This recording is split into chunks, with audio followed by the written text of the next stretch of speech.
A lot of people wonder, how do I know when I'm ready? And I says, you'll know. It's not that it's a concept in your head, what if. People know. It is not a difficult decision for 99% of patients when they just have struggled enough. Because people want to live, people don't want to die. But when you suffer so bad that life becomes unbearable, you say, no more, get me out of here. When they reach that point, tell me about the process from there when you go to be with a person and administer the drug.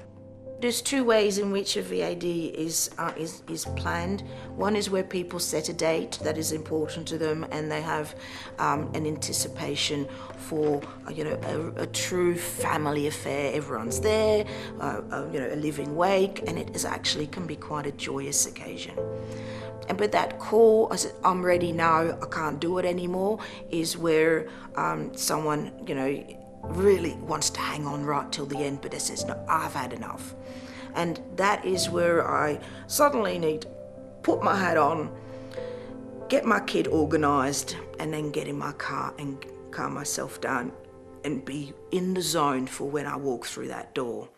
What I normally do is when I arrive, I greet the family and the patient, and then I ask, can I have a quick chat with the patient on their own to make sure that they're still able to have a clear indication that this is what they desire. Then I place an IV line, because 99%, or in my case, and I've talked to a lot of VAD practitioners, the majority of patients ask for IV administration in Western Australia. So I put the IV line in, and then I leave the patient there, and I give them some pre-meds. Sometimes they're a bit nervous, which is normal.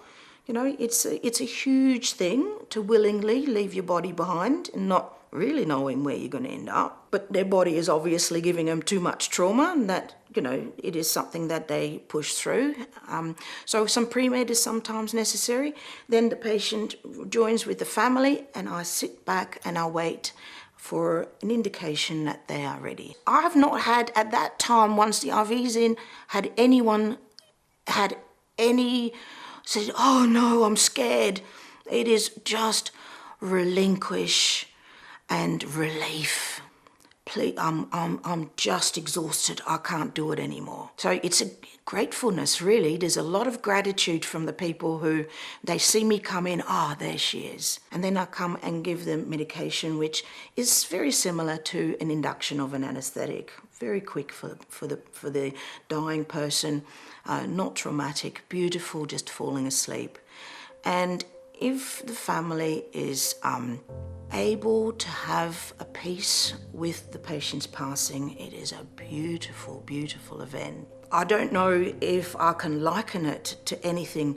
It's really nothing I've ever experienced anywhere else, but the room fills with love.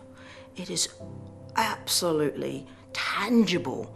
The love, it's like there's an opening. I mean, I'm not airy-fairy or whatever, but there's just the whole room fills with this tangible love when someone dies, and the love of the people around to send them on their way.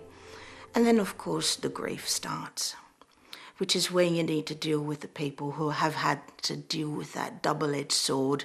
I don't want them to suffer, but I don't want to let them go. And when that happens, some people are grateful and thankful. Other people fall in an absolute heap because they've needed to be strong for their loved one all that time. And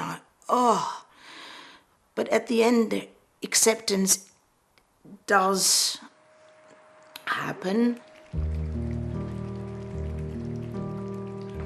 What goes through your head on the way back? On the way back, like that beautiful feeling of love, sometimes still there, but the grief of the loved ones left behind, that wrenches my heart sometimes, and I do cry on the way home in my car for their loss and for their turmoil in their head.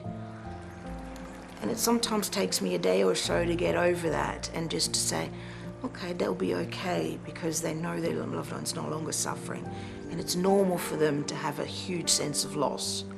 And I tell everybody when I come in that I'm so grateful for them to give their loved ones the gift that they're giving to let them go, because I know how hard it is. The thanks I get from people who now openly can have their family there when they're breathing their last breath is enormous.